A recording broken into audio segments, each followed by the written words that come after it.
Hello all, जय माँ लक्ष्मी, जय भोलेनाथ। दोस्तों कैसे हैं आप सब लोग।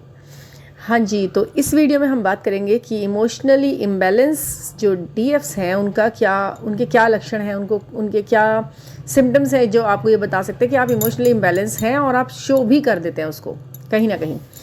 तो ये चीज़ मतलब एक दो नहीं, हर डीएफ की बात है जिसको इमोशनली इम्बैलेंसमेंट महसूस होता है ना अपने व्यवहार में, तो उसको आपको कैसे रोकना है। देखिए, इस जर्नी में हो या किसी भी नॉर्मल आप स्पिरिचुअल पाथ पे हो, लेकिन आप किसी से लव कनेक्शन को महसूस करते हो, एक स्ट्रॉन्ग लव कनेक्शन, आप नहीं उसे इग्नोर कर सकते हो, आप एक सोल के साथ बंधे हुए हो, तभी ऐसा होता है कि जब आप किसी इंसान के अंदर वो सब सारी गुण देखते हो, वो सब क्वालिटीज़ देखते हो जो उसके अंदर हैं, और वो भी देख लेते हो जो उसके अंदर नहीं है।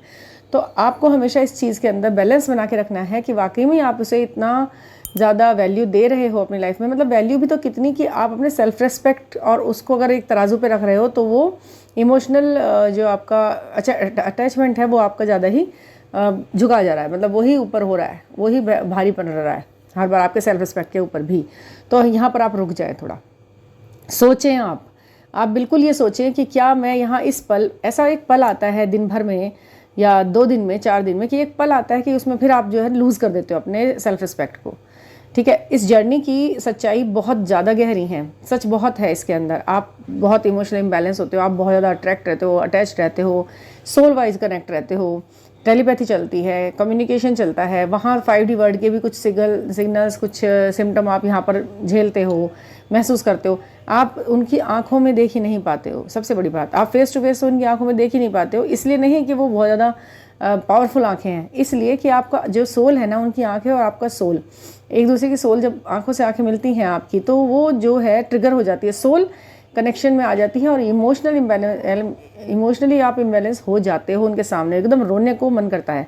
आप कभी भी देखना कि रोना दुख में नहीं, मतलब पता नहीं क्यों, उस क्यों का तो कारण आज तक समझ में नहीं आया कि आप अपने दुनिया में किसी भी इंसान की आंखों को देख लेंगे, आपको कोई प्रॉब्लम नहीं होगी, कुछ नहीं होगा।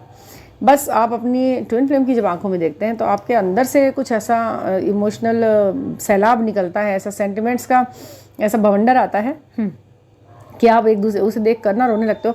चाहे मतलब रोने भी क्या, मतलब एकदम आंखों में इस तरह आंसू आते हैं कि वो एकदम दिखाई देने लायक, विजुअली आप दिखाई देते हो। हाँ, आप इमोशनल हो गए, आप सेंटिमेंट्स में खो गए, आप कहीं किसी दुनिया में आ गए। तो ये चीज़ें ना बहुत ज़्यादा आपको टेंशन भी देती है होने के बाद। चलिए, आप अकेले कमरे में बैठ कर कहीं पर फ़ोटो हाथ में लेकर आप देख रहे कर रहे हैं, वो उससे फिर भी इतना फ़र्क नहीं पड़ता है।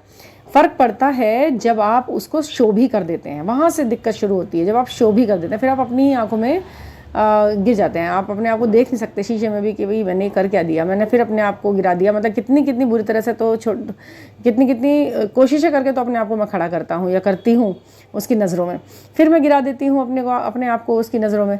तो मतलब क्यों गिराती हूँ मैं नज़रें, क्या से गिराती है? क्योंकि आपने अपना इमोशनल पार्ट दिखा दिया। कहते हैं ना, वही बात है कि वो एक पुरानी कहावत है कि बंद मुट्ठी लाख की और खुल गई तो खाक की।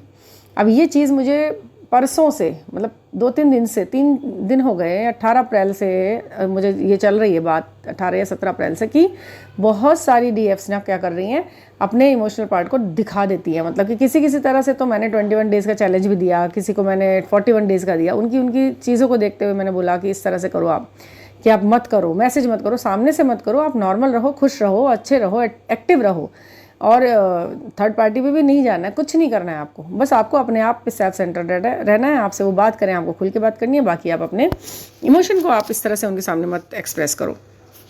पर वो क्या करते हैं कि 2-4 दिन वो रोकते हैं अपने आप को, उसके बाद वो या तो जाके के सामने से बात कर लेते हैं, या फिर वो अपने आप ही उन्हें कॉल कर लेते हैं। एक नहीं, बहुत सी डीएफ्स के कल भी मैसेज आए, आज भी आए, परसों भी आ रहे थे कि मैंने तो उन्हें कॉल करके अपने घर बुलाया था और वो मुझे थोड़ी देर के लिए आ गए, उन्होंने तो मुझे ट्रिगर कर दिया कि तुम ऐसे मत बुलाया करो, हमें नहीं बात करनी होती है, ऐसे खुल को देखेगा तो क्या है, तुम्हें अपना सेल्फ रिस्पेक्ट क्यों नहीं। मतलब अपने मुंह से अगर वो आपसे बोल देते हैं ऐसा, तो कितना ज़्यादा गलत रहता है ना ये। तो इस तरह से आप मत करें, आप ऐसा ना करें कि आप अपनी ही सेल्फ रिस्पेक्ट उनका कि गिरा दें। क्योंकि एक सही डीएम जो होगा ना, जो पूरी तरह से परफेक्टली अपने आप को आगे बढ़ा चुका होगा, वो एक डिग्निटी वाली लेडी को तो पसंद करता है, जिसकी गरिमाएं उसकी चाहतों से ऊपर रहती हैं हमेशा, जिसका एक उसूल है जिसे वो खुद नहीं तोड़ सकती कभी भी, तो दूसरा क्या तोड़ सकता है। इस तरीके के स्वाभिमानी इंसान से तो हर कोई इंसान प्यार करता है। एक डीएम ही क्या, हर इंसान उसकी तरफ आकर्षित होता है, उसे सुनना चाहता है, उससे बात करना चाहता है। लेकिन जो इंसान बार बार अपना बैलेंस खो देता है, इमोशंस में बह जाता है, बातें करता है, ट्रिगर करता है, हो जाता है, तो उस इंसान से हर कोई बचता है ना। उसकी कहाँ से वैल्यू रह जाती है, वो सेल्फ वर्थ ही नहीं जान पा रहा। अपने शब्दों की वैल्यू पहचानो, अपने मैसेज की वैल्यू पहचानो, अपने एक कॉल की वैल्यू पहचानो। जब आप सोचेंगे कि मैं एक कॉल करूँगी तो उसकी क्या वैल्यू है, तभी आप अपने आप को वहाँ पर वर्थफुल दिखा पाओगे, ठीक है ना। और किसी भी इंसान के लिए इतना ज़्यादा डेस्परेट होना, इतना ज़्यादा डीपली उसे कनेक्ट मान लेना, तो कोई ना कोई खूबी है जो आपको उसकी तरफ बुरी तरह खींच रही है। 3D वर्ड में आप खींच रहे हैं ना, तो और फिजिकल फॉर्म में खींच रहे हैं, तो कोई ना कोई चीज़ ऐसी है जो आपको उसमें ऐसी दिखाई दे रही है जो आपको खुद के अंदर नहीं दिखाई दे रही है। जबकि आप ये मान ही रहे हो कि आपकी अदर सोल है वो, है ना, वो आपकी अदर सोल है। उसके बावजूद आपको उसके अंदर वो चीज़ें कंप्लीट क्यों दिखाई देती है, अपने अंदर इनकम्प्लीट क्यों दिखाई देती है? क्यों अपने आप को आप अधूरा मान रहे हो? क्यों आप मान रहे हो कि आपके अंदर वो चीज़ नहीं है, उसके अंदर है, उससे बात कर लूँ? ऐसा नहीं है। दुनिया में कोई भी इंसान ऐसा नहीं होता है जो आपके जैसा हो सकता है, और आपकी हाफ सोल भी ऐसी नहीं होती है कि जो आपसे अलग हो सकती है। आपके अंदर वो सब कुछ होता है जो उसके अंदर है। वो जो चीज़ आपको उसकी तरफ खींच रही है, आप अपने अंदर ढूंढ लो, अपने आप को आईने के आगे रखो, खड़ा करो। यदि आप वाकई ही में, आपका दिल बिल्कुल सच में ये मानता है और जानता है, और सच में आप उसकी अदर सोल हैं, तो आपको वाकई में वो चीज़ें अपने अंदर भी दिखाई देगी। उन चीज़ों से प्यार कर लो। जो पल ऐसा वीक आ जाता है ना कि अभी कर दिया मैसेज, उठाया फ़ोन और कर दिया मैसेज, उस पल को थाम लो, रुक जाओ वहाँ पर 1 सेकंड, किसी और चीज़ में लग जाओ, आप घूम लो, आप म्यूज़िक सुन लो, आप ठंडा पानी पी लो, आप इधर उधर हो जाओ, उस पल को निकल जाने दो। कंसिस्टेंसी से उस चीज़ के बारे में मत सोचो, फ्लो करो। आप एक जगह रुक गए और आपने इस तरह से शो कर दिया, और आपने ये जो कुछ भी किया वो सब आपके फेवर में नहीं जाने वाली चीज़ है ना। तो उस तरह से वो चीज़ें आपके सामने आने वाली नहीं है कि भाई चलो अभी ने मुझे मैसेज कर दिया है तो अब मैं उससे बात करता हूँ। तो ऐसे नहीं होता है। जब आपसे कोई इंसान अपने आप से बात करना चाहे, जब वो अपने आप आपसे मैसेज करे, तब है कि हाँ जी अब हम वाकई में बात कर रहे हैं। आपका तो ये चाहना ही काफ़ी है कि आप उनसे बात करना चाहते हैं। अगर सामने भी सेम स्थिति है ना मन के अंदर, तो वो अपने आप ही सुनता है, समझता है, और आत्मा की कॉलिंग उसे आप तक खींच कर ले ही आती है। वेट करना सीखो, आप सही पल का, सही समय का इंतज़ार करो, और खुद के अंदर देखो भाई, आप में भी वही चीज़ें हैं जो उसके अंदर हैं। आप देखो तो सही, जो उनमें है वही आप में है। अपने अंदर उनको देख लोगे तो बाहर कॉल करने की ज़रूरत नहीं पड़ेगी बिल्कुल भी।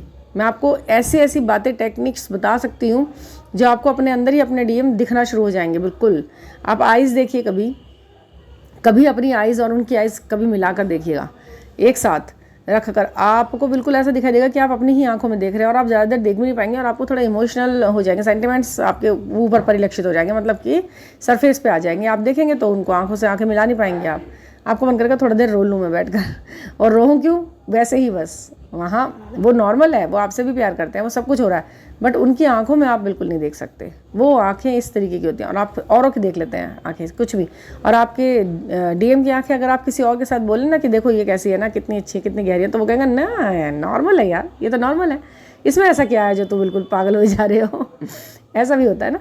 तो आप देखें ना कि इनकी वो क्या है, इनकी वैल्यू है क्या लोगों की नज़र में, और ज़्यादा वो वैल्यू आप ही की नज़र में बहुत ज़्यादा है। वैसे वो डिवाइन फेमिनिन या डिवाइन मैस्कुलिन है, उनकी तो कोई वैल्यू गिनती हो ही नहीं सकती, बट 3D वर्ड में जो आंखें देख रही हैं उनको, जिस तरह से लोग उन्हें देख रहे हैं, जिस तरह से आपको लग रहा है कि जिन्हें कितना ही स्पार्क है जो चम चम चम हुआ जा रहा है चारों तरफ, और कोई ना अट्रैक्ट हो जाए, तो वो जो नहीं हो पा रहा है ना, मतलब ठीक है, वाइब्रेशनली आप ही उनसे कनेक्ट है इतना बुरी तरह से, वो आपके है ना हाफ पार्ट। इसलिए हर किसी में भी तो समझ जाइए कि ठीक है ना, इतना भी अच्छा कुछ वो नहीं है, ठीक है, ये मेरे लिए। कुछ समझाने के तौर तरीके होते हैं, अपने आप को पता सबको सब कुछ रहता है, बट फिर भी अपने मन को कैसे समझाएंगे, दिमाग को कैसे समझाएंगे, कुछ तो कहकर समझाएंगे ना। तो ऐसा कीजिए, और इस तरह से आप बार बार इम्बैलेंस मत दिखाइए हो करके उनको, बिल्कुल गलत है ये। आपकी सेल्फ रिस्पेक्ट के लिए, आपके ईगो के लिए, आपके भविष्य के लिए, आपके इस मिलने के लिए 3D वर्ड में आपका मिलन कैसे होगा, आप उतना ही दूर चले जाएंगे जितना आप अपनी तरफ से उनकी तरफ पैर बढ़ाएंगे ना जाने के लिए कदम, वो पीछे से कालीन खींच के उतना दूर कर लिया जाएगा यूनिवर्स द्वारा। आप एक भी एफर्ट अपनी तरफ से ना करें उनसे इस तरह मिलने का, आप देखिएगा कि वो नहीं हो पाएगा। जब यूनिवर्स अपना बंदोबस्त करते हैं तो वो ऐसे करते हैं कि आप देखते रह जाते हैं, चौंका देते हैं। क्योंकि जब आप उनसे मिले थे ना पहली बार, तो उस दिन यूनिवर्स नहीं चाहता कि आज वो मिलाना इनको। ऐसा नहीं है कि वो दिन अगर ना आया होता तो आप अपने आप मिल जाते उनसे जा करके, वो तो सब डिवाइन टाइमिंग के अकॉर्डिंग होगा। कैसे अपना को बैलेंस रखना है, कैसे खुश रहना है, कैसे अपना ध्यान बटाना है, कैसे अपने सोल पर्पस से लगना है, कैसे कौन सा नंबर न्यूमेरिक है जो आपको दुख तकलीफ से बचा सकता है, आपके सुख के दिन ला सकता है, और जो पूरी तरह से आपको बैलेंस महसूस करा सकता है, वो सब कौन सी छोटे छोटे रिचुअल्स हैं, कौन सी पूजा पाठ है, या थोड़ी सी कौन सा वो एक मंत्रा है जो आपके लिए वर्क करेगा आपके न्यूमेरिक को देखते हुए, आपके डेट ऑफ बर्थ को देखते हुए। इस सब बातों की जब आपके लिए आप छोटा सा सेशन अगर आप बुक कराना चाहें तो इस नंबर पर आप मुझसे सेशन ले सकते हैं, बुक करा सकते हैं। एक छोटी सी एनर्जी एक्सचेंज के साथ आप काफ़ी बड़ी चीज़ें अपनी लाइफ में ट्रैक कर सकते हैं और अचीव कर सकते हैं। ठीक है ना। Thank you for listening.